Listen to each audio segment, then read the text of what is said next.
Hello. And welcome to another episode. So we're getting together. We've had a bit of a chat already. We really need to just start filming right from the beginning because we've gone round in circles a little bit, chatting about what's been going on and what we've been up to.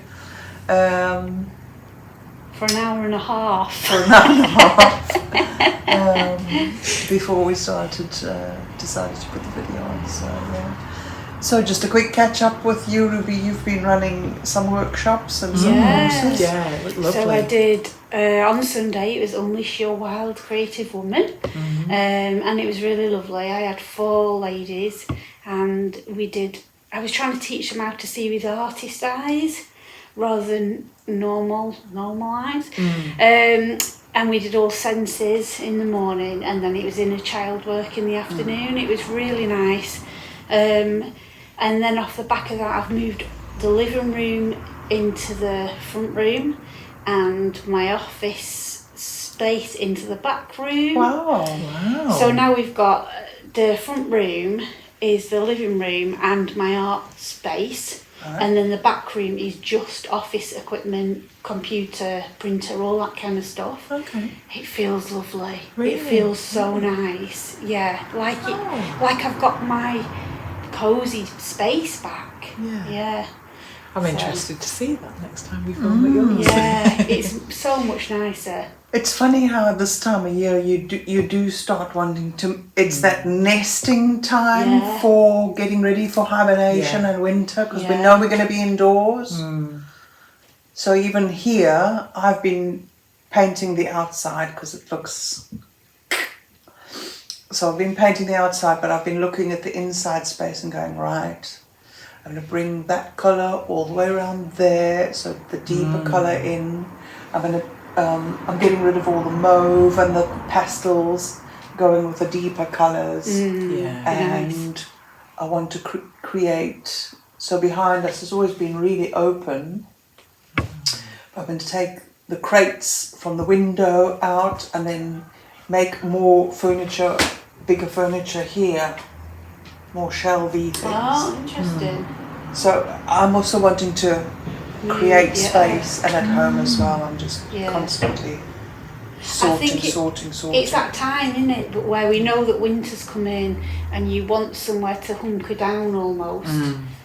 It's that, I think. Definitely. Yeah. You've got to create that cosy nesting space in order to do the work. Yeah, definitely. Work, I think. Yeah. I can't even go into my. It's funny because every time I go into my craft work, it's the spare room. I first got to pack away all the laundry. First got to clear that, do that. So the space has to be right before I can sit down and create in it. And the trouble is when you've got to move things, by the time you've moved everything, that urge to create sometimes is gone. So it's good to have it all ready. Like I can't wait to paint now, and for weeks I've just been like, I can't. So yeah, I think it'll be good, really good. Yay. And you've been gigging. Yes, we had a big weekend. We had a gig on Friday night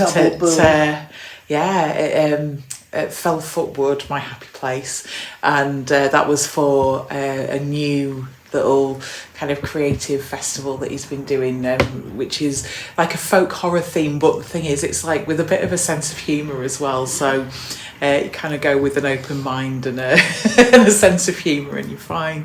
But I just love being there, so I'm over the moon not to play there even once, but now we've performed there 3 times and it's just fantastic, and we got really lovely feedback, and it was just brilliant. I really enjoyed it, and I saw some other fantastic acts there, and there was we did a fungal foray as well, which was so lovely. The guy was so interesting, so I'm going to book and do one of his like other local courses as well. So and there was just loads of like little creative things going on. It was just so wonderful to see everybody's creativity and everybody's kind of like quirkiness. It was just fantastic. So and then we did Burning Witch Festival at Halkin Castle on Sunday.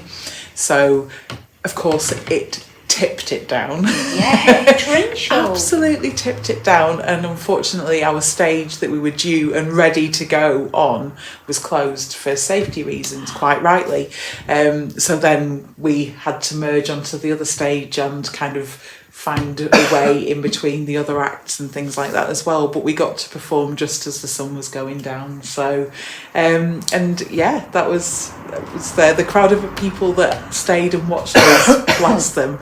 But we again got a really great reaction from them, so that was really good. Nice. So yeah, hopefully they'll have us back again, and hopefully we'll have some more followers for the band from that as well. But it was good to see people just dancing and singing and joining in, and it was really that's what makes me so happy when I'm performing. It's just looking out and seeing people, either sometimes people sit and like close their eyes and sway, or people were up and dancing on Friday night. They were absolutely we had a dog stage diver as well. There's this lovely dog, so sweet, just like jumped up on the stage, and I thought, oh my goodness, don't start knocking things over. But I went and said hello afterwards, and they were so lovely, so I went and played fetch with them for a bit outside as well. So yeah, so that was a big exciting weekend. That's really good.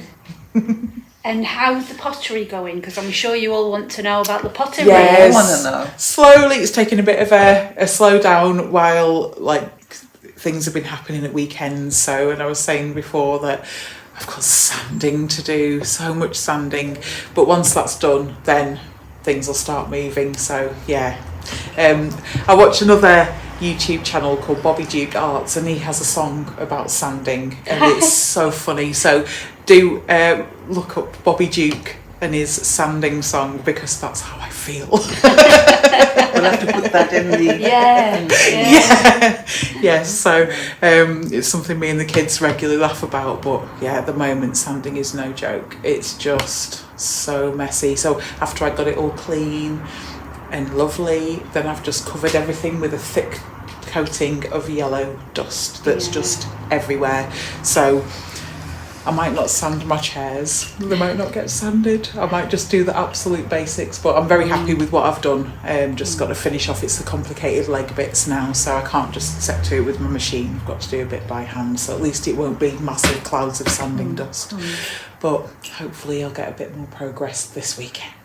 So, and then as soon as it's ready, we'll do a video and show you, won't we? So I've set a target. I'm going to... I've said autumn. We are in autumn now. Might be mid-autumn. September. I know. 20th. You've still got a few days, Aisha. So I don't care. September for me is that's it.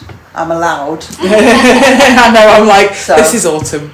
Somebody at work had dumplings today in their leftover stew for dinner, and I was like, oh, it's so dumpling weather. Yes. No, I still want to 7 more days of summer. I still want to cling on to it.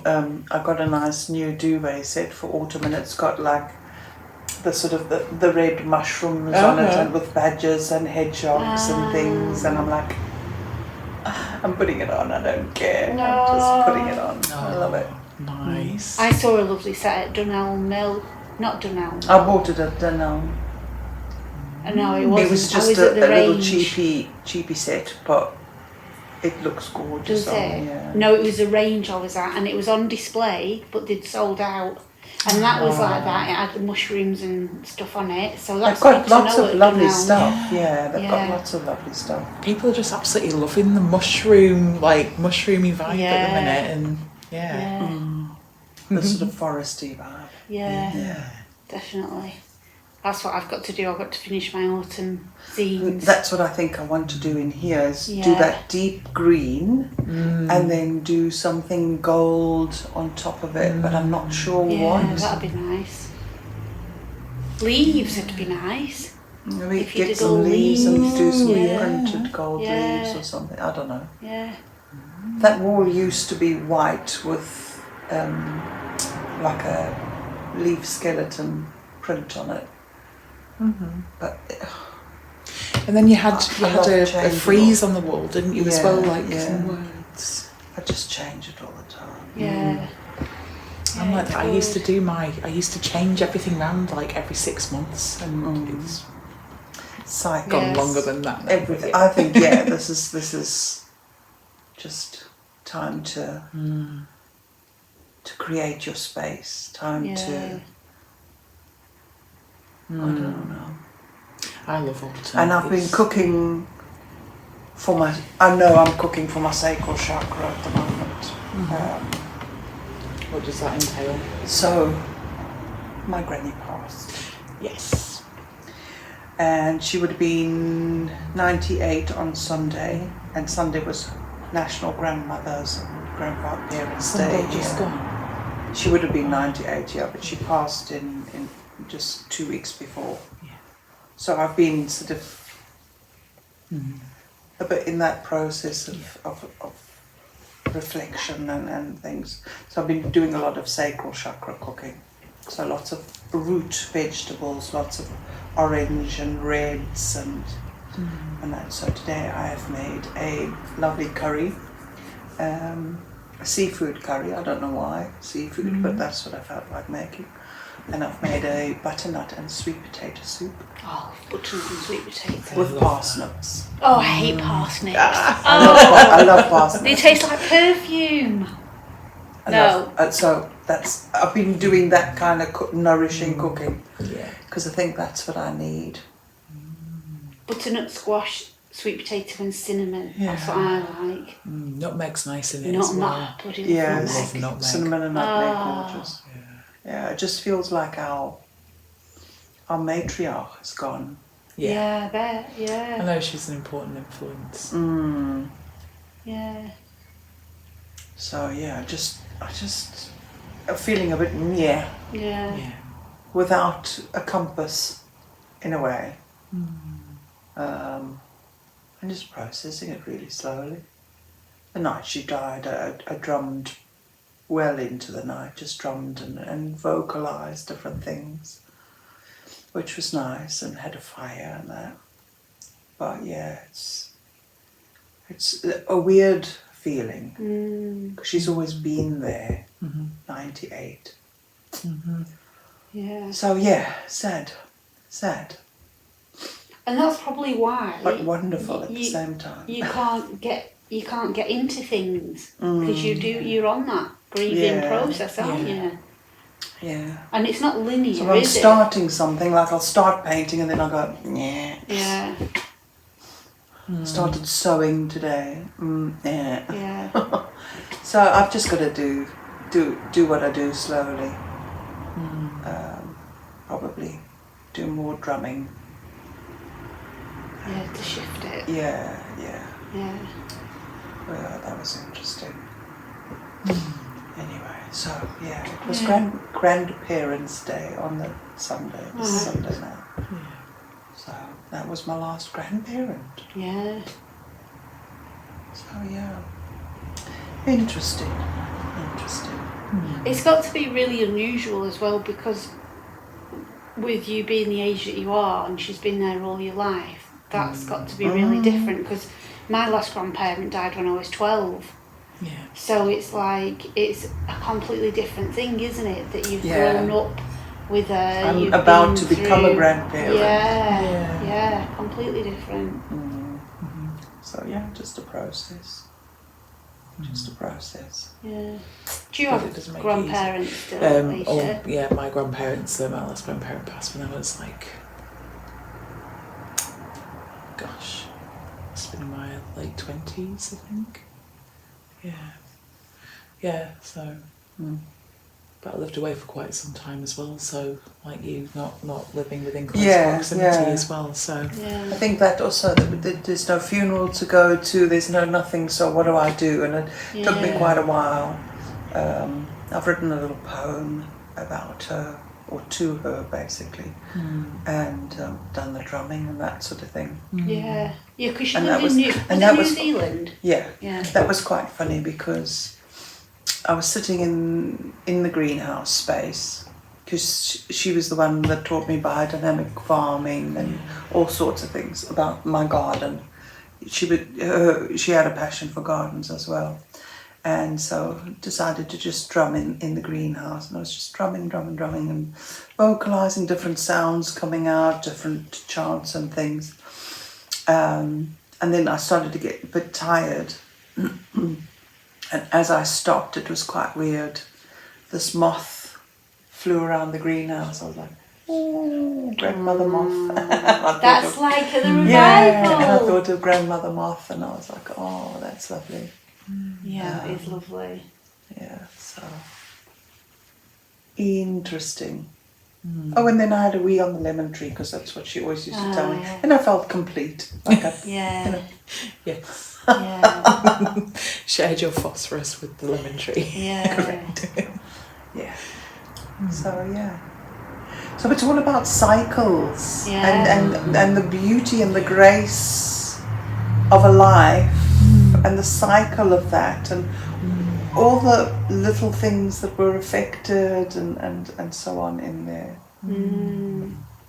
Because that's the thing, it's like the the harvest time of the year, it's like the gathering in, but for me it also feels like, because we're after the solstice, it's the time of year to start releasing, and we're on that kind of downward phase of the year as well. So yeah, I feel like pulled in both directions, I guess. Do you think it's different though this year as well, because our summer's been really rubbish? So it's not According to the news, this is the hottest summer we've had. I don't listen to the news, it's lies. It's just like a fable. Yeah, I mean, what like this weekend, on earth? it was Anyway. so warm, but there was quite a breeze. Yeah. So if it was like, if you were a little thermometer in a box, then yeah, it might be quite warm. But when you've got that wind going past you as well, it doesn't feel so. But it was still pleasant. It's just really bizarre. And then there's been all that rain. Yeah. But it's still been quite warm and humid. Like my dehumidifier at home, we're having to empty it every day, and it's quite a big really capacity. humid, isn't it? And it's just like all that Yeah. dampness. Everything just feels so damp. And like even in the inside of my car and stuff like that. Well, the garden is completely confused. Oh yeah, it is. It really is. I've not had one tomato yet. No, I haven't. I've got green tomatoes on the plants, but not one tomato yet. No. It doesn't know what it's Some doing. of my beetroots were gorgeous, and then the rest I sowed like 2 weeks, and then 2 weeks later, so that you've got like a continual harvest sort of thing. And then the next lot that I sowed were like, so nothing knows what it's supposed to be doing. Doesn't. I've got muscari, I don't know how you pronounce it, we pronounce it, muscari bulbs, spring bulbs coming up again. Yeah, what's that about? Wow. It's like, Yeah, no, yeah, you're supposed to be sleeping. yeah. Yeah, it is. It's really confused. It is. I To don't- be fair, I think I saw some elder blossom on a tree just when I was passing. I was like, huh? Yeah. How? What? But, So, yeah, it is. It's confusing, isn't it? It's Yeah. been an odd season. like, I've heard the blackberries weren't doing so well in being very tasty, but I did find some sweet blackberries at the weekend, so I just didn't get round I to still picking. have not been foraging. No, I haven't either. I need to. I mean, I forage, but not blackberry forage. No. But today what I did was, so part of my day was in the kitchen. So this time of the year for me is always chutneys, jams, and I'm getting it all ready in the big freezer, preserving and that. But I've actually been quite organised with my herbs for a change, picking a certain herb, drying it, and then sort of putting it all through the processor. Oh, and it smelled delicious. The marjoram and the oregano, I put that all through the processor and then went and just smelt it, and then I've poured it into a salad so I can use it for cooking. Yeah. You know, we've used the fresh all through the summer, but now come winter we'll be using the dried stuff, and that just gave me such a little moment It's of lovely, I'm isn't it? doing this thing where I'm growing and I'm Yeah. so yeah, I enjoyed doing that today. That was probably my favourite thing of the day, working with all the herbs, just processing them, getting the stuff that I dried And it was tansy and mugwort and the oregano and marjoram. And now I've got to get the next lot in. Yeah. But it's constant at the moment. Getting one lot in, drying it, next lot, and just that rotation. But I no tomatoes to make chutney, no. Nothing, no. Not grown stuff I didn't like get that. one courgette this year. One grew about that big, and then it just died. And I've got loads of courgette flowers, massive courgette plants. Nothing. It's been weird. My pumpkins are growing bananas. Oh, are they? My pumpkins have taken over like a patch almost as big as my shop. Wow. And I've got all sorts on them. They look like gem squashes, but they're that big. And I've got butternutty ones, and I've got funny ugly ones. And Oh, that's really so good. that's doing well. Yeah. I didn't plant any this year because I just thought. I didn't plant any, it just comes out from the compost. Oh, that's pretty good. So yeah, it's really hungry, isn't it? They're really greedy, so they do like being planted in the compost. I did that once just by accident, and I was like, it can't be Jack and the Beanstalk, it's got to be Jack and the squash stalk or the pumpkin stalk, because it just went, I had to keep tying it around the garden, like. Because we recycle all of our food waste, that goes into the compost, then the compost goes into the tubs. That's the one thing that grows out of the compost is all of these butternuts and pumpkins. That's really so that's cool. all from last year. Then those go into the window for this year. I've produced them all myself. Yeah. Then I eat them all, and then they go. Yeah. They go back. So there's like this cycle. But I normally make a nice beetroot chutney with chia seeds and things like that as well.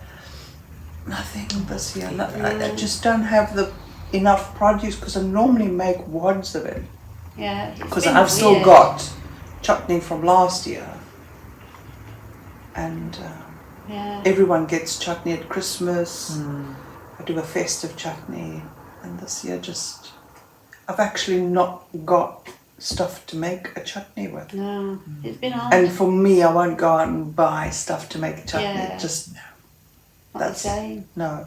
I think that's why autumn's my favourite season, but I'm not ready for it because we've not had this full summer. Lush. Yeah. Yeah. I know, and I don't really like summer for the heat. I don't like heat. Yeah. So normally I'm ready for autumn. Yeah, I had a good laugh at you in the rain the other day in your bra. Oh, it was lovely. Oh, and jumpers. Oh. I really miss my jumpers. Yeah, so normally I'm like ready for autumn because I'm like I'm done with summer, but I'm not. I think there's been about 4 days where I could get in the garden and it was nice, hot. Yeah. That's ridiculous. So yeah, I'm not ready. Good. Okay. My phone isn't on silent. I've heard it twice. So. Sorry. It's all right. Where is it? Did you hear it? Yeah. Yes. While we're doing that, I'm going to turn around a bit because my back's sore. Do you want to sit on the bigger chair? No, it's because I was facing that way. I don't know if this is weird I know, now, because though, I'm 'cause I'm like that. and I'm getting a crick in my neck Yeah. as well. So. My phone never makes a noise, and then it's just. Oh, hello. Do we do another clap then, just so it's easier to sync up? No, because I think when you cut it on the video, you can cut it at the same thing on the audio. I think anyway, we'll figure it out. Oh, sorry. Bloody hell. And back in the room. So yeah, it's nearly sort of that time of year, that sort of harvesty, second harvesty. Well, How's your single peach doing? The peach We've at the eaten top. it. You've eaten it! it actually got blown off Oh. in one of the storms. Paul found it on the ground and he came in, the peach. And then obviously it was a bit bruised and bits, so we each had a little piece of peach and it was good. But yeah, we did share. I had more of a sort of an idea that I would prepare this peach and smoosh it in like cream and we'd. But no, it was just like a teeny piece that we each got. But At least you got a little bit. At least you got some took of the it. pup and I've planted the pup. Yeah. Yay. Because everything's got to go. Yeah. Cycle, cycle, cycle. That's nice. I That's love really that. nice. I love that. To me is magic. Yeah, it is. And whether you Yeah, call it a it is. miracle, you call it magic, I don't care. That's magic. That from that hard stone, something can grow. From a seed that looks dead, something can grow. And It's fantastic. it's just anyone who doesn't get excited about that, I just don't get them. Yeah. I don't understand how you can not look at that and be in absolute awe. Yeah. It's amazing. And the same for giving birth to babies, and the same for anything that you can just do that just. I save my apple seeds, and then when I'm out and about, and I have like little packets of like apple seeds that I make out of bit paper, and when I'm at work and I'm eating my apples, I'll save the seeds, and then I'm like making little packages to put in my pocket so that when I'm out and about, I'm like, seed there, seed there, seed there. So I'm just spreading it around. Because I don't know if you've heard of the story of Johnny Appleseed. It's a story where he's just gone round just spreading apple seeds out. I'm like, I love that. So, and there'll be in the future, there'll be apples for everybody. Yeah. That's another little thing that I like doing is guerrilla gardening. Yeah. And I'd love to get a team of guerrilla gardeners together, and we just go around, and then all of a sudden someone's planted a tree there, someone's done that. And It's lovely here because stuff does grow like that all over. When I was back in Blackpool, I did get a team together, and we went out one night and we guerrilla gardened loads of the town, and then within a matter of weeks, when stuff started growing up, they came and poured concrete all over everything. We were gutted because it had been beautiful, really beautiful. I collect like, because the calendula and the Mexican fleabane grows a lot here, and the vervain. So I take it all and then in all the alleys around the shop, so it's spread all around, which is quite nice.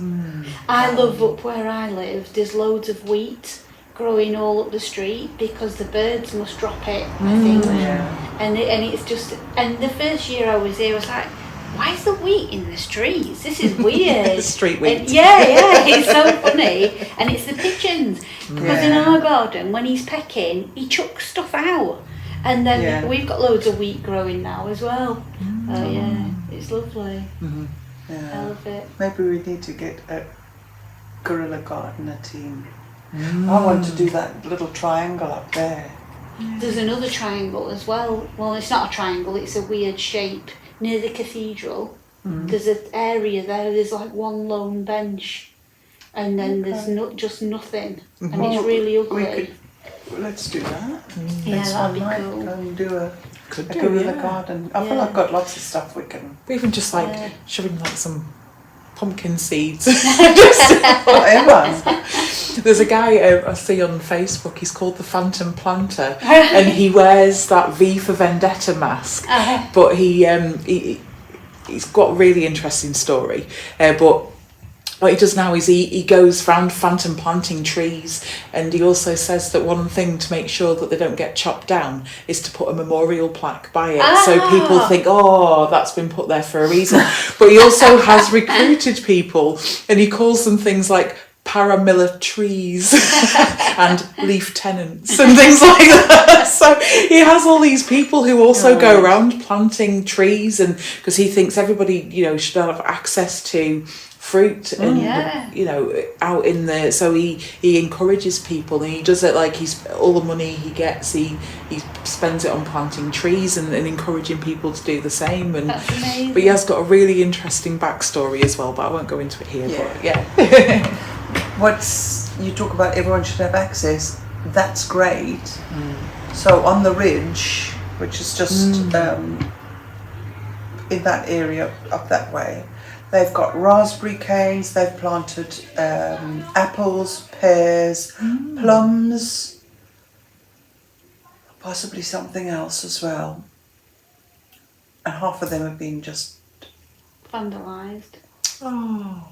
That's probably. So when I take my foraging people round, I go, look what there is available. Please come and use it. Yeah. Because otherwise it's not going to get. I Those wonder trees are if loaded. They've not. They've not probably got the community involved in it though, because I think that up at Scotch Quarry, there's loads of stuff growing up there, but that's a community thing. Yeah. So I think because the kids know that what it is, they don't vandalise it. Yeah. I think that's the thing. You've got to get them involved. Yeah, it is an important thing, isn't it? Because it is involving the community, and there's been so many projects like that I watch on Gardener's World, for instance, and you just think that's amazing when people really bring the community together, and it kind of increases the well-being of that area, and you know, and it connects people back to food and where it comes from, and caring for things like that. So there should be more projects like that. It's really difficult. Like where I live, everybody has gardens, so the waiting list for the allotments is something ridiculous, like 30 years or something like that. But there's very, very few allotments because most people have gardens. So fortunate in that way. But but there's not that many community spaces that are used like that. There's big open green areas, but then. Well, maybe this is a good time now to go up there and go and make it pretty in between seasons. Yeah. Yeah. It'd be good, wouldn't it? I've wanted to do this one for a while, but I just haven't got a team together to do it. What's on that one? There used to be beautiful lavender, hebe,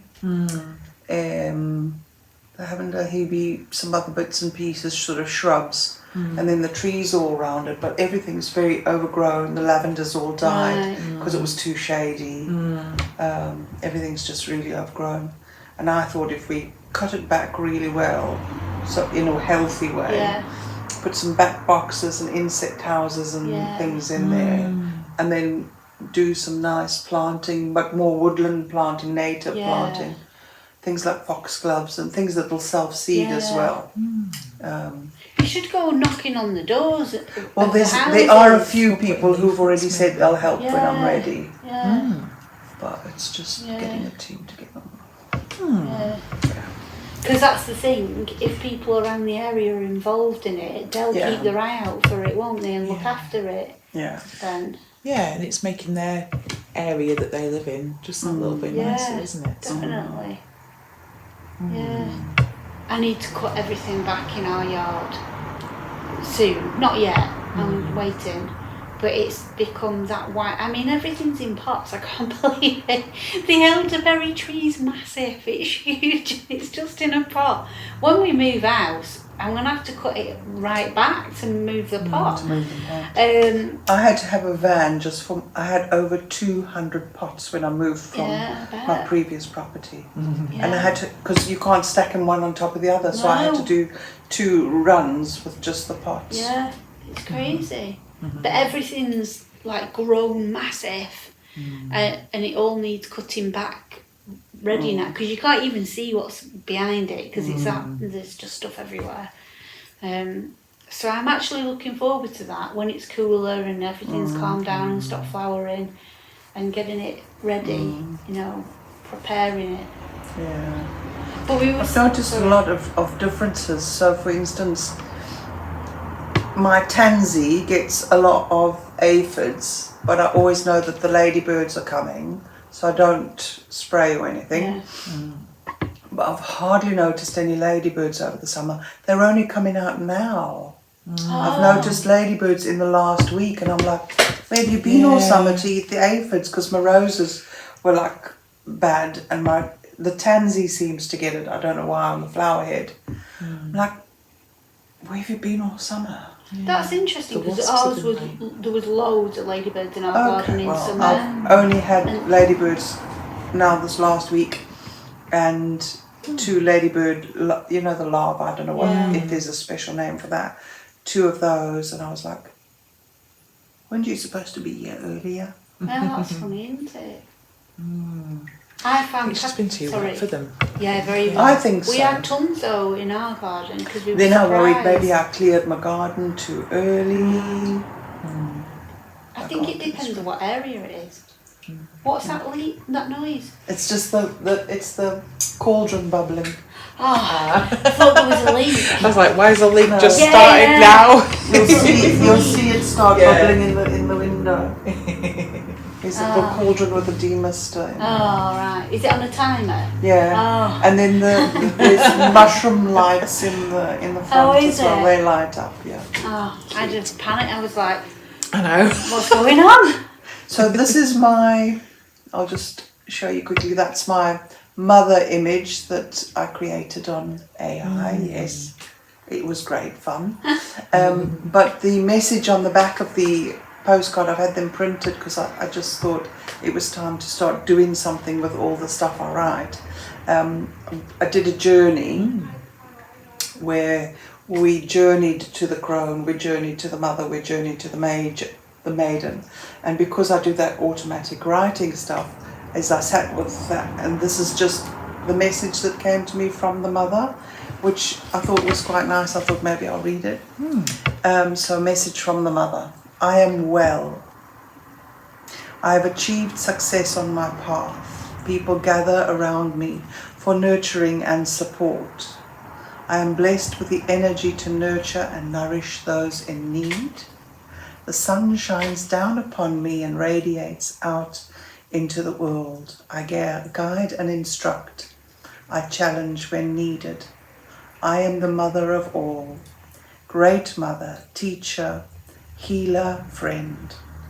Trust my words, my wealth. I am content.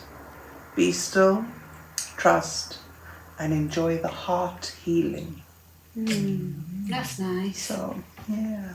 That's really It was nice. just a little message from the mother. So it's not a poem or anything, it's just what came Yeah. to me. So is this a set that you're developing? That's, yeah, I've got it there, the maiden mother crone. It's just literally was in a journey, wrote down what came for each one. And I also wrote down how I saw them, and then I typed that into AI and got a picture. So you were working on this before Witch's Revival, wasn't Yes, it? 'Cause I yeah, thought, yeah. So I've just had them printed, which Lovely. I've enjoyed doing. I've enjoyed creating some things. I think we should have a conversation now about AI, because I think There you this is go. going to bring up Go on. quite a lot of interesting comments in the comments. So in the beginning, so as you know, I'm an artist, and in the beginning, I was going to go, there was the word. There was a seed. And that seed. That was darkness. So in the beginning, I Oh, was... wouldn't that be good to rewrite that Oh, yeah, it really would. from the crone's perspective? Yeah. Yeah, it really would. From the Earth's perspective, from Mother Nature. there you go. Yeah. Yeah. Oh, Because I love that Lovely. version of That's the a whole night nother before. thing. Yeah. So I love that version of the night before Christmas, but with the goddess mother sort of thing as Yeah. woven into that. So yeah, Yeah, that that'd would be be lovely, really wouldn't it? interesting. I like that. Yeah. right, go on. So in the beginning, at the start of it, I was really against it because they were taking artists' work and using that to train the AI, and there was a big to-do about it, and I was like, I'm never going to use It's not it. ethical. It's terrible, blah, blah, blah, blah. And then I started using it for writing, and what I found was that I have a lot of really good things inside me, and sometimes I find it hard to verbalise what I actually really mean. So if I'm describing something, I find it hard to get it across of how profound it is, kind of thing.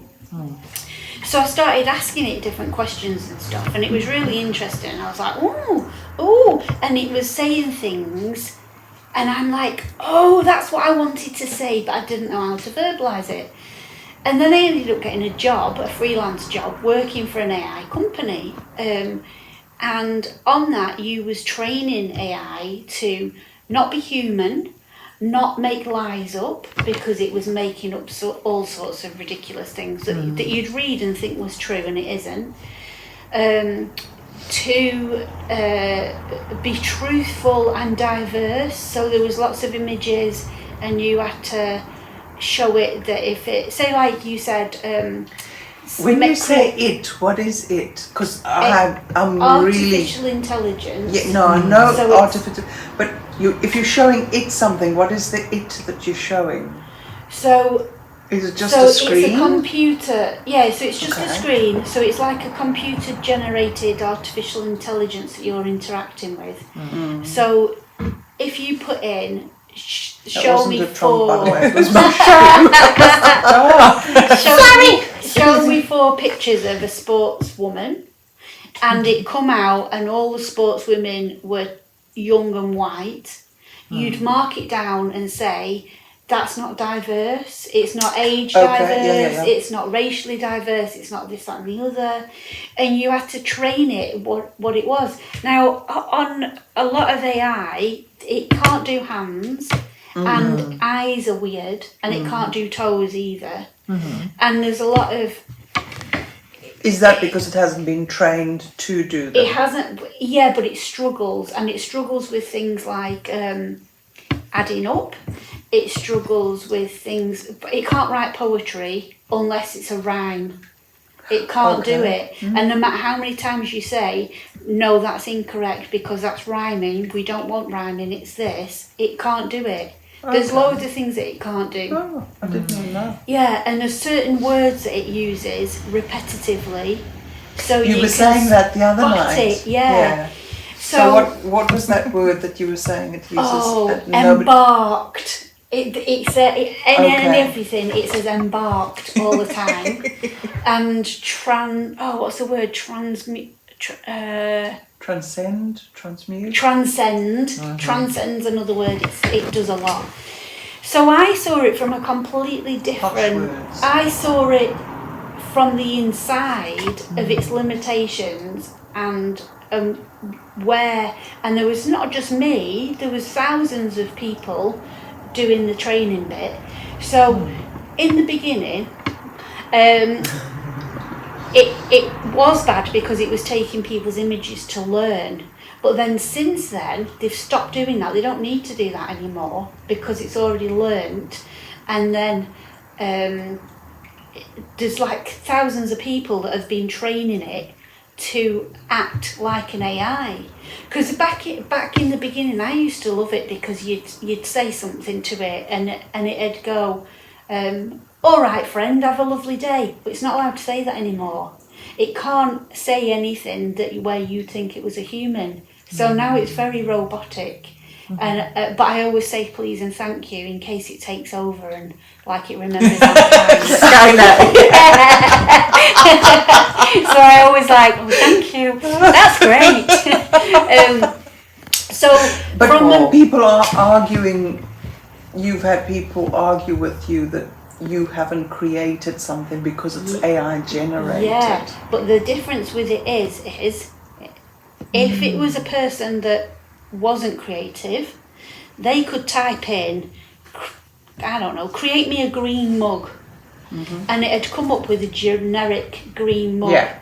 As a creative person, you'd want to put what shade of green it was, what shape it was, what it was for, what kind of thing it is. You have to really verbalise, whatever Put in detail of what it is that you want to create. It creates something. Then you go back into it and you're like, that's not quite right. Can you change blah, blah, blah? That's not quite right. Can you do that? And it's this whole process. It is a creative process.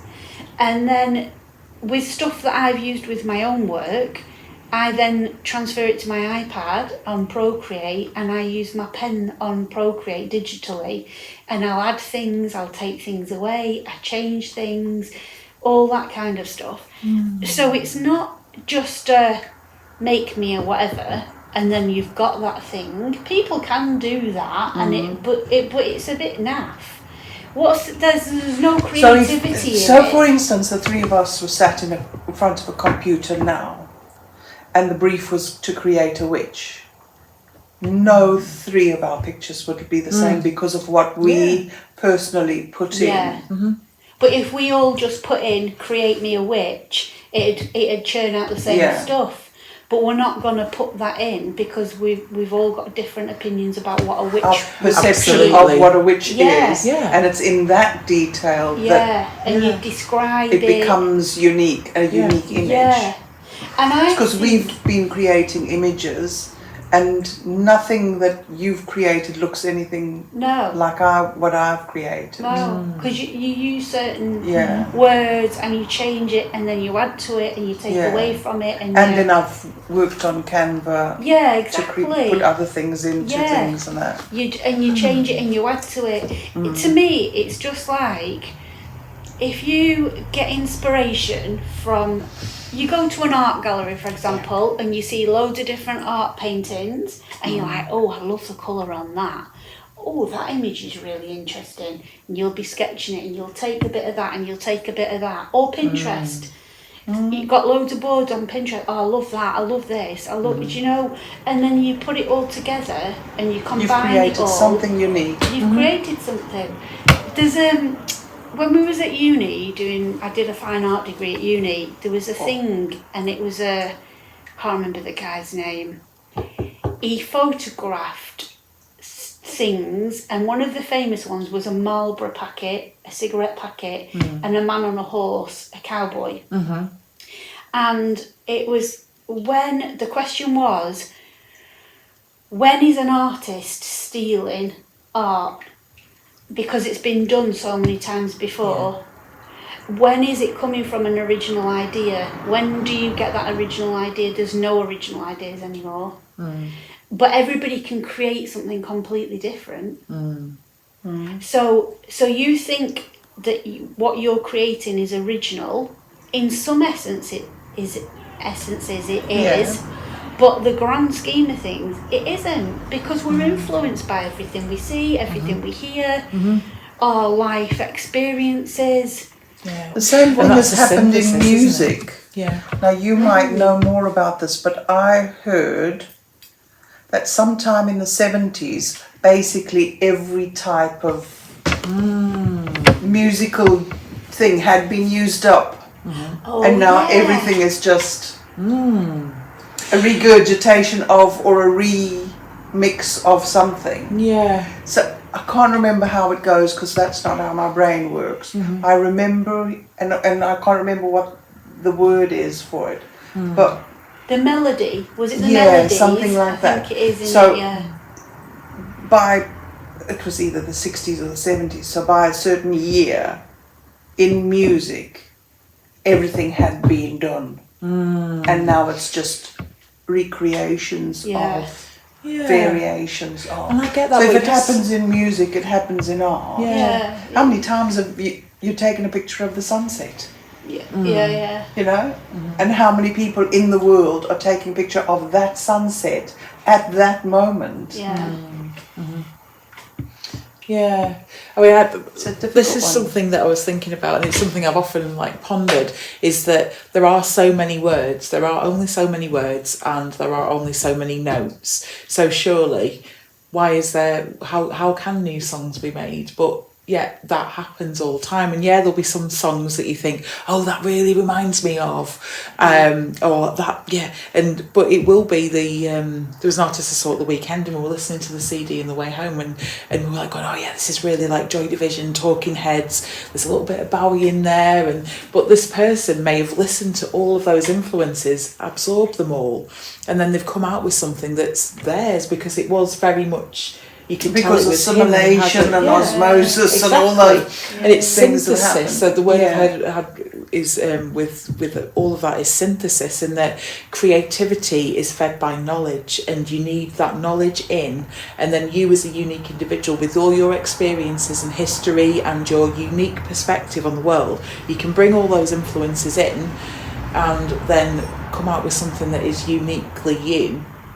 But it could be very much... Because you've processed it personally. You'll process it. And with them, it's internalised. When does inspiration where's the border between inspiration and plagiarism sort of thing? If you really inspired by something, you think, I want to create that, but you bring yourself into that. And that, when you were saying before, I think about that when I start people off in a clay workshop and they all get the same clay and they all have the same starting point instruction, but everybody comes up with something different. And even when I've done the same workshop, everybody comes up with something different and they're your own unique, and I just love it.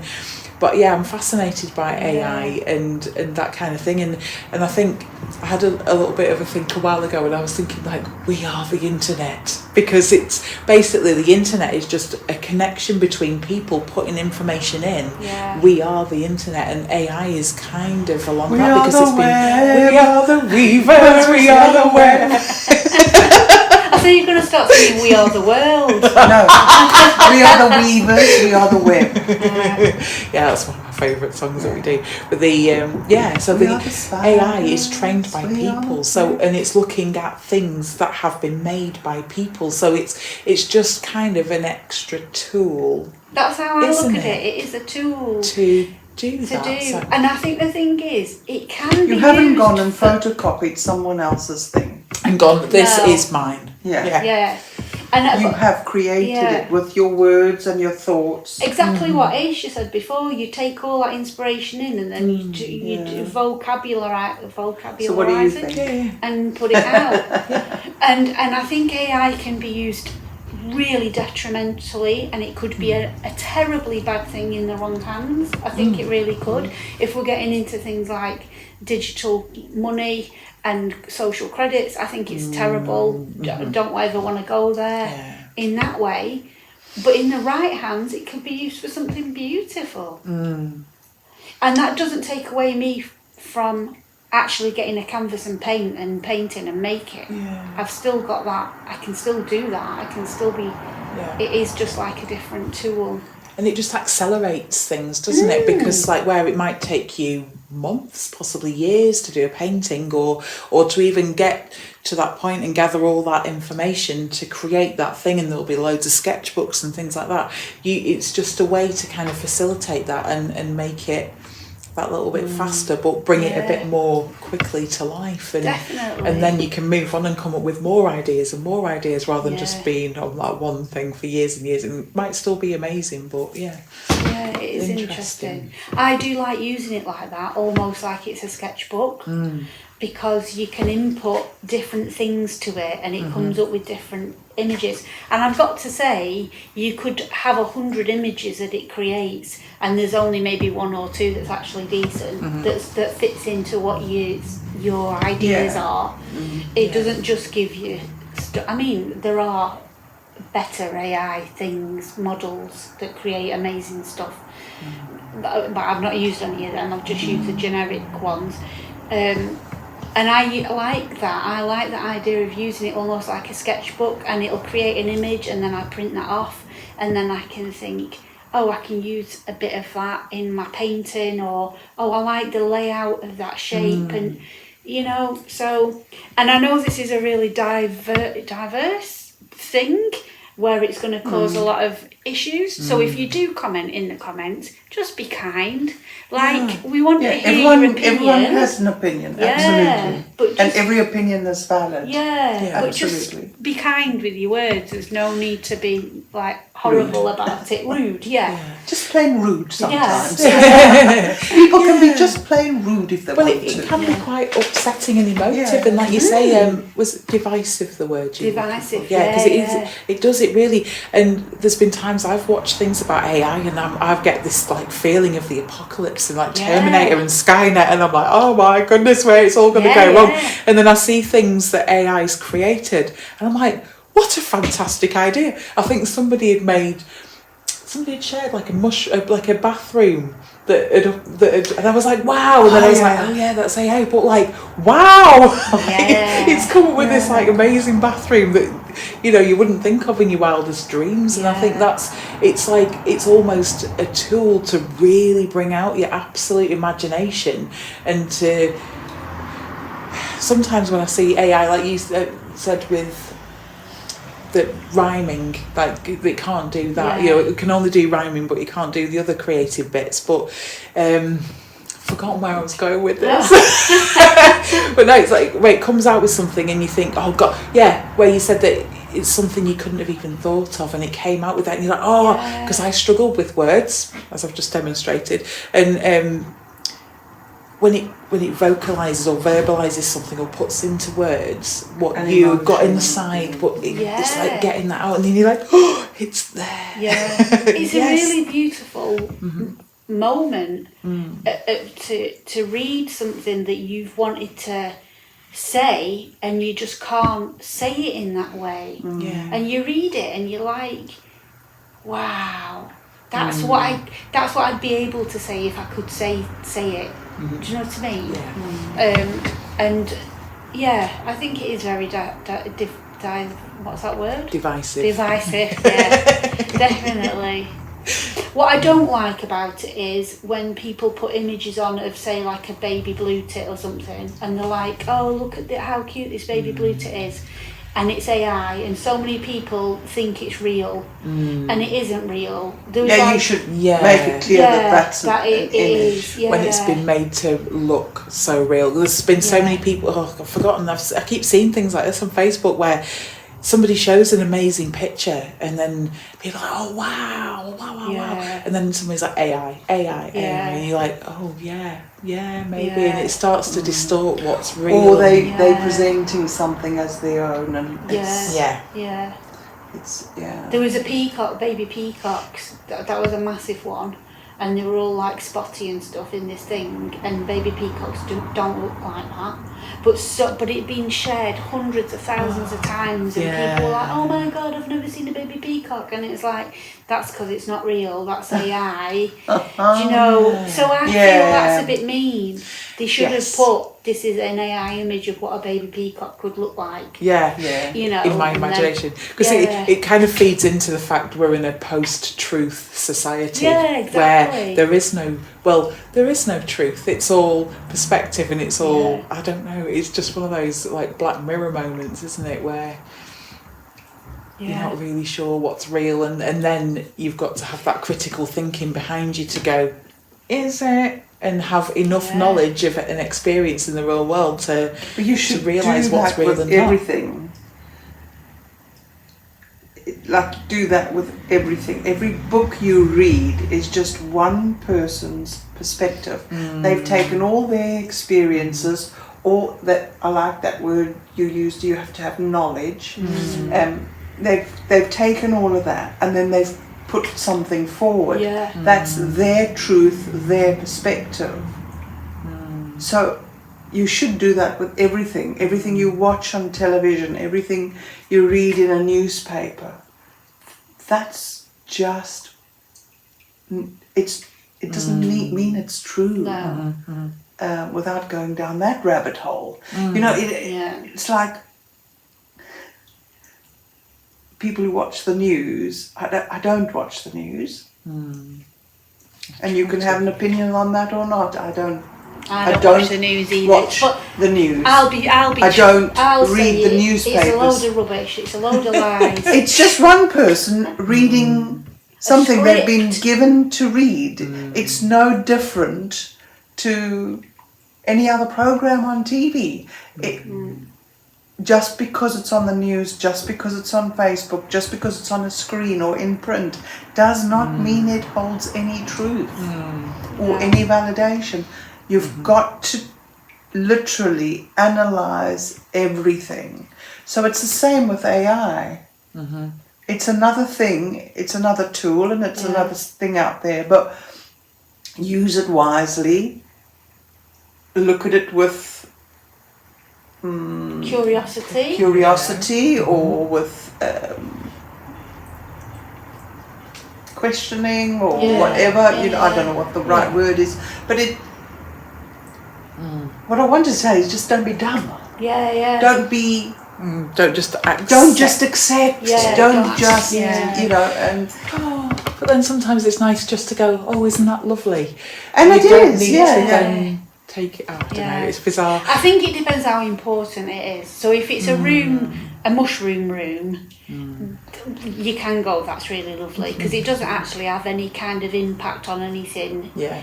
But if it was something where, like, sorry Cindy, I'm going there. Go. There was, I saw a video clip and it was the war between Russia and Ukraine. Right. And it was a news presenter and he was stood in front of like a bombed out building and stuff. And he was saying how terrible the war was and that Russia had come and blown up Ukraine, blah, blah, blah. And then the lady came past with the No, shopping. no. Not that one, okay. And he was going, oh, and the bombs are dropping, oh, and they're getting close. He went, I'm going to have to put my special, whatever they call, clothes on. And he bent down, but as he bent down, the cameraman bent down with him. And he was picking up a bulletproof vest thing off the floor. And he was in a studio. And it was a green screen behind him. But the camera panned down and you could see it. And then somebody videoed and he went, look at this, I'm watching my television. Tell a lie vision. Tell a lie. I'm watching my television. This is my street on the television, and they said that we've been invaded. There was tanks and stuff on the television, and he went, look, I'll show you, and he just moved his phone like that to the window. He went, that's my street. There was people shopping. There was no tanks. And it's like, you can't, so if it's something like that, you can't that's just actually important and could make secondary, thirdly, whatever things happen, I think that's when you've got to It's propaganda, isn't it? Yeah. Because I remember that lesson from history at GCSE at high school where they showed you the difference between primary and secondary sources of information, and they showed a photograph, and it was a heavily cropped photograph, but you only saw this picture, and then part of the lesson was you then saw the full picture, the full photograph, and it gave a completely different story. So it just goes to show how heavily editing something can amend what something means. And even then, that picture is only that picture. There's much more context going on around it. So that's really stuck with me. And you just think, oh yeah, that photograph shows that, but really what else was going on around it? Yeah. And it's also, I speak with the kids about perspectives sometimes as well, because like, for instance, a kitten, like, gorgeous cute little kitten, fluffy, so innocent, it's just a baby, but to a mouse that is a killing machine of Armageddon. So it's all just perspective, and it's how you look at something, and you've really got to be so. But it's so easy to get caught up in these things that were shown, and I don't watch the news as much, but I do still, because I'm like, I need to know what's going on. But then I think, back in old times, I wouldn't know what happened outside my village, because I do think of that Monty Python scene in Holy Grail when they're there picking the mud up, when he rides off and he's like, I am your king, and they're like, hey, I didn't vote for him. And you just think, how much would these people, because we have all these stories about the kings and the leaders in the past, and how much would the average person in the village, in the backwater, really know about what was going on politically down in that London far away? Because they wouldn't have even heard of London. Maybe, I don't know. It's like, so you just think, what news would have happened outside my village, and it would have taken months, perhaps, in some of the backwaters for any of this news to filter through. Carrying the news from town to town, and but who is the news written by?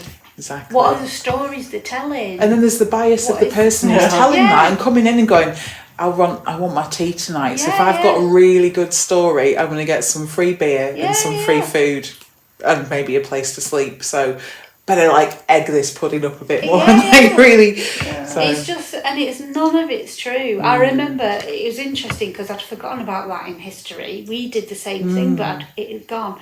But what made me question everything was, I've not read a newspaper for years, but there was a newspaper in the supermarket, and it was a protester punching a police horse. That's what was on the front of the newspaper.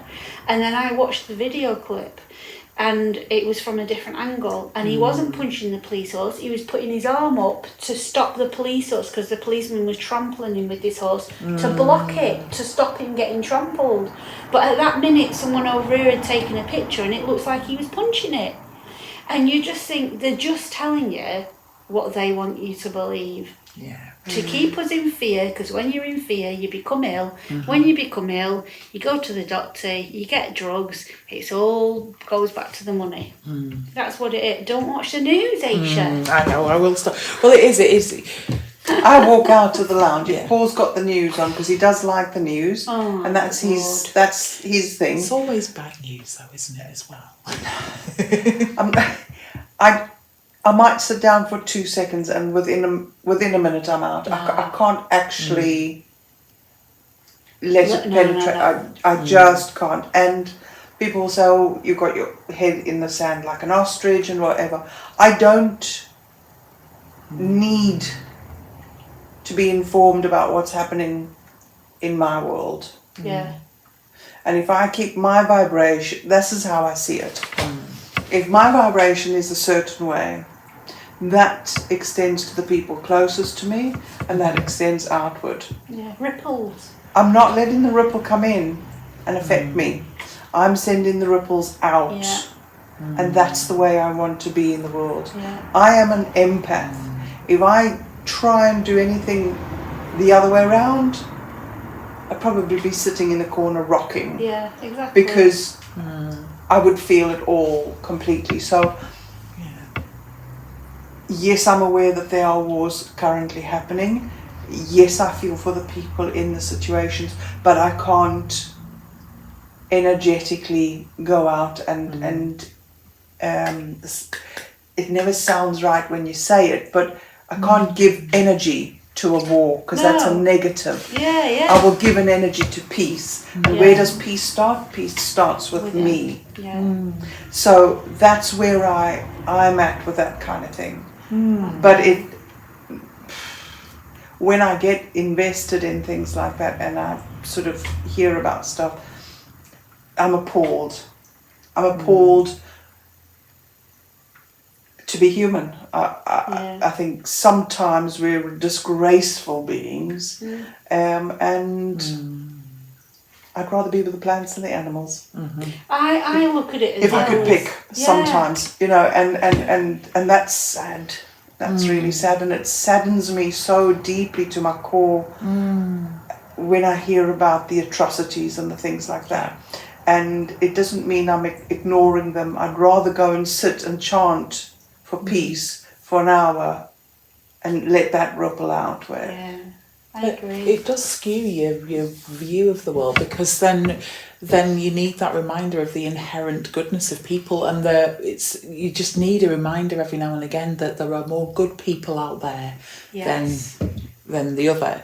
And it just made me think when you were talking. Well, I know, but that's the way it feels sometimes, isn't it? But it just reminded me of when I did my coaching training, that there's a circle of influence. It's like a donut.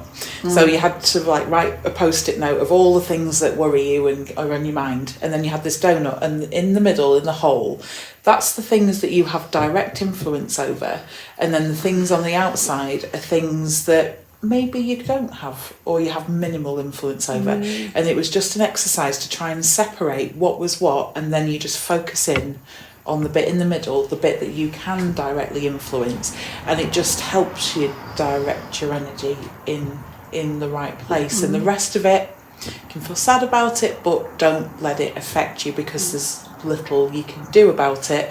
But when you've dealt with the stuff in the middle, then maybe revisit some of those, and but maybe the things that are in the middle will have that ripple effect and start to influence the outside. So you can only do your little bit, because I know sometimes I feel like when I'm recycling, the little bit I'm doing isn't going to make much difference. But I think, do you know what, if I give you're up, doing a little bit, I'm doing a got to little do bit, a you're a little little bit, and everyone's doing a little bit. Yeah. And it's taking responsibility. That's why I like paganism. Paganism insists that you take responsibility for yourself. Yeah. I agree with that. Yeah. Because do you know that since whenever it's been, there's always at least 10 wars going on in the world at all times. The only country in the world that has never been to war is Iceland. Every other country in the world has been to war, and there's at least 10. Google, so book me a ticket. so They have volcanoes. my thing is, why is one certain kind of war more worthy to be newsworthy and talked about and prayed for and all this kind of stuff than another type of war? Because and is it because it's, I'm going to be truthful, is it because of the white people? Is that why people are more bothered? Because it's resources people, as well that are important, like oil. Exactly. And a lot of it is financially. Yeah, it is, isn't it? Where it is. But I was going to say the same. I didn't know about your donut. Sorry, my head went, donuts. Donuts? What flavour? Yeah. Cinnamon, sugary cinnamon. But I'm the same. If I cannot physically, mentally, whatever, do anything about a war in another country. I can't influence that in any way, shape or form. And there are some people that will disagree with that, and that's okay. But personally I can't. I know personally I can't. I know personally that if I go and hang a flag somewhere here saying stop the war in a different country, what is that going to do to the people in that country? Nothing. So sorry, Aisha. Okay. So, but what I can do is I can help people in my own community learn about not to use weed killer to kill plants and not to poison the waterways, and that has a direct effect on people. So I think there's that thing of staying in my own lane. It is terrible that bad stuff goes on. It is awful. It is. Can I do anything about it? No. Can I do something about this? Yes. That's what I'll focus my energy on then. That's what I'll put my time into.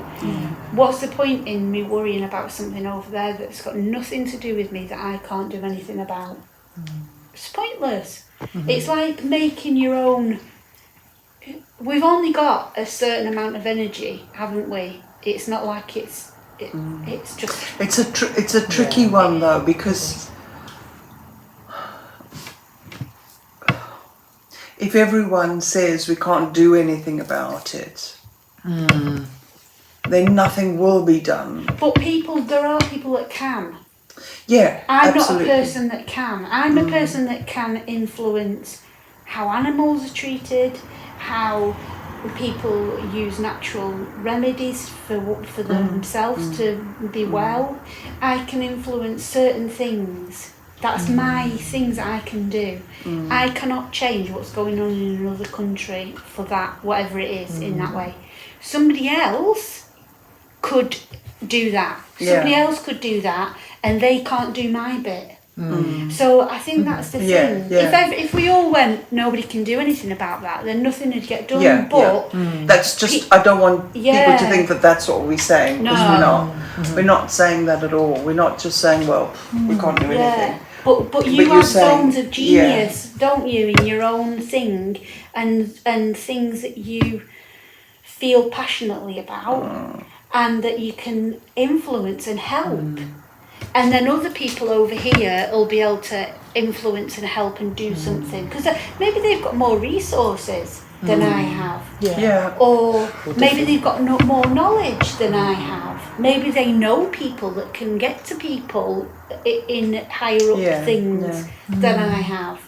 And vice versa. Maybe they don't have a clue about, I don't know, going and foraging and telling people, don't take that, you could take this and it'll help you, you know. So I think it always makes me think, can I do anything about it? Really, can I really? And if the answer's no, I can't give it energy. I can't. I understand, and I do take your point, what you're saying about, like, you know, if somebody puts up a flag, but I have pondered that same thing as well, and I do wonder if then, yes, it doesn't directly influence, but when I'm driving around somewhere and I'm seeing lots of these flags, and I'm thinking other people care, and then it kind of makes me think, other people also agree this is wrong, and other people are also showing solidarity. And it might not directly influence, but then if enough people feel this way, and then people start, so it's like strength in numbers kind of situation. But so for me it's like symbolism and symbolically showing solidarity, but whether it makes a direct difference is a whole other thing. But I don't know, I guess it's some way, and it kind of restores a little bit for me, because I think, well, then there are other kind, right-minded people in the area. So we're not just, it's not just me that thinks this is wrong. Other people think this is wrong too, or do you know what I mean? That's really interesting. I've never thought of it like that before.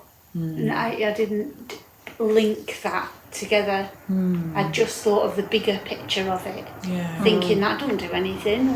But I really like that. But it is also tokenism. I know what you mean as well. At the same time, it can be seen as tokenism. So it's a different thing. But I do understand, and sometimes I get overwhelmed by that kind of thing as well, because I'm like, oh my god, there's so many things to care about.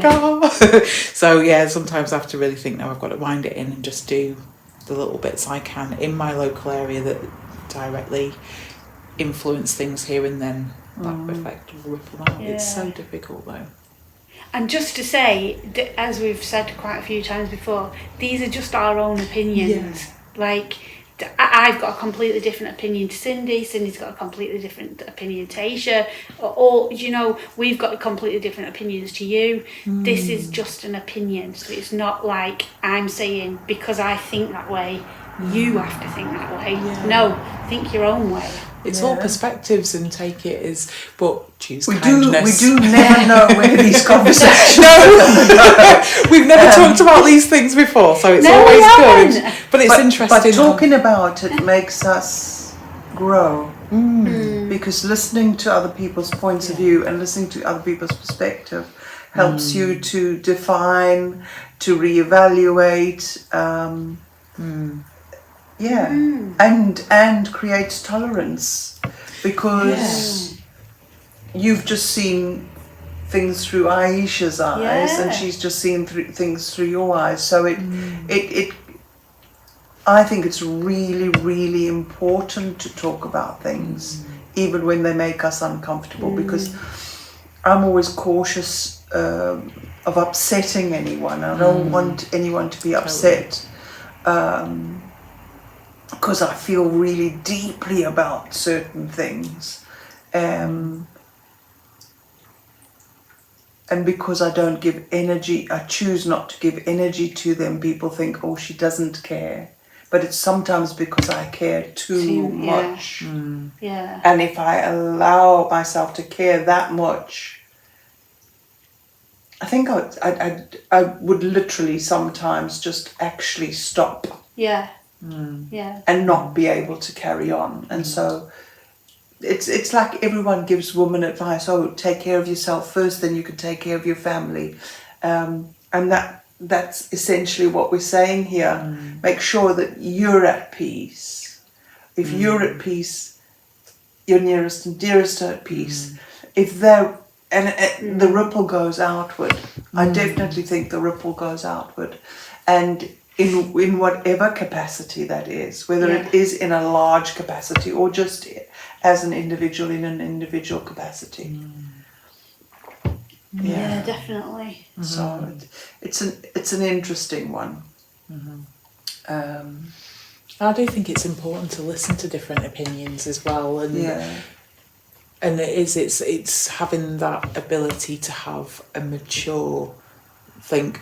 Well, okay, I have this perspective, and I'm reasonably sure I'm right, but I will also listen to and try and understand. And I think that there's quite a lot of individualism that's happening now, especially fed by social media, where people can live in like echo chambers almost, because they unfriend people that don't have the same opinion as them, and then they just listen to this, and this echo chamber just increases and increases. And it does. And there's sometimes when people that I have as in my Facebook, and they share things I don't like, and I think, I could really just unfriend that person. And I think I kind of want to know what's being said by the other side, but I also then have to take a step back and go, okay, where does this come from? And so I like to try and listen to other perspectives, because then it kind of either galvanizes my opinion or it makes me bend a little bit. And sometimes I think, well,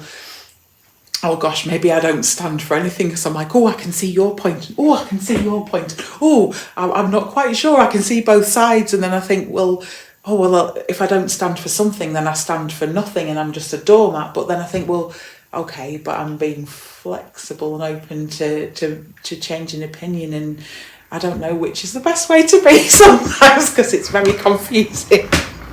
I think I'm being comfortable with being more grey and not black or white, but being grey and seeing that place in between maybe, and choosing kindness. Where possible. There was a documentary we watched ages ago. It was really interesting, and it was about how it was the voting for America. This was years ago, and how Facebook show people certain things and show other people certain things. So for a long time before I watched that documentary, I used to think, why doesn't everybody think like me in this thing? I can't remember what it was at the time, and I was like, why? I don't get it. And then I realised that they're not seeing what I see. So my feed, we're being fed, aren't we, what to think and what to read. My Facebook feed would look a lot different to somebody else's. So where I'm seeing all the positives for something, they could be seeing all the negatives for something. And that's why they have such a different opinion to me. And I didn't understand that until I'd seen this programme. And that's made me be more open and go, hang on a minute, they're seeing a completely different story than I am. It is interesting because it might be even the same programme that I watched about how it's engineered to be that way, and that they're constantly looking and using all these psychological techniques that they've found out about to kind of shape your worldview through this thing, and it's so compelling. It's so compelling. But there was a point, it's gone. Anyway, knowledge is power. It is. It definitely is. But I also use the algorithms to my favour. That's where I was going with that. Because I think if I like stuff that I like and I like events that I like, even though I can't go to them, then I think the algorithms will just give me more of what I like, and it's made some nice connections. So I think there's like a good and a bad side. It's how, again, another tool, because that's artificial intelligence, isn't it? It's been programmed. The algorithms are like, oh, if they like this, give them more, and if you look at these things. So I do get a lot of reels where it's cat videos, sharks and dancing. I'm getting lots of sharks all of a sudden. Are you? It's really bizarre. Monkeys. Monkeys? Yeah, because I send loads of monkey gifs and memes and stuff to Tom. Because I'm like a little orangutan, you know. So that's why I get all of them. So funny, but I'm all for the cat videos. I think that's the primary and only good reason for the internet. Funny cat videos. Funnies, I make Paul save me all these funnies. That's a little thing we do. He's on his phone quite a bit. And then he saves it all up. And then I go, okay, show me your funnies. And he'll go, okay, this one. Okay, this one. And we sit and have a laugh. But it's a way of connecting over his funnies. Sometimes I don't think his funnies are funny. But most of the time, It's funny because on Facebook, I like funnies where you can see it's not contrived, where it's really just someone having a laugh, and it's just caught completely candid. Because a lot of staged, aren't they? A lot of staged. Well, everyone's on that bandwagon, aren't they? So. But it's funny because on Facebook I don't share really funny things on there, but on Instagram stories I share really silly things. And my friend sent me a message the other day and she said, I love it when you're on one. You send really good stuff. But,